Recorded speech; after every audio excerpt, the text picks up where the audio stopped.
Assalamualaikum warahmatullahi wabarakatuh, saudara semua. Selamat siang, semoga semuanya sehat dimanapun berada. Dan saya ucapkan ribuan terima kasih atas support dan dukungannya. Dan bagi yang belum subscribe, kalau berkenan tinggal subscribe aja. Jadi di sini kita akan menjawab pertanyaan dari saudara kita, yaitu bagaimana cara mengatasi ngorok yang membandel. Jadi sebelum saya kasih tahu bagaimana cara pengobatannya, yang penting ngorok ini harus telaten ya. Setiap pagi, sore itu harus dibersihkan dengan air hangat tenggorokannya. Itu untuk yang pertama.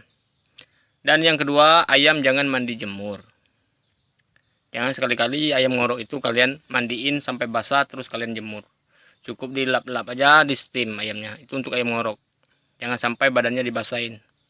Kalau dibasahin itu bakalan tambah parah ngoroknya. Apalagi sampai dijemur.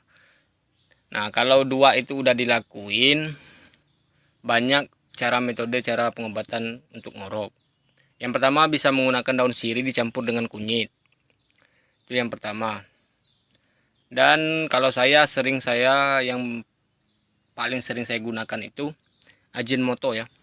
Jadi dikasih pagi-pagi aja, dikasih satu sendok teh ya. Nah, lebih kurang 1 sendok teh dikasih ya, setelah dibersihkan. Insya Allah bisa sembuh. Semoga bermanfaat.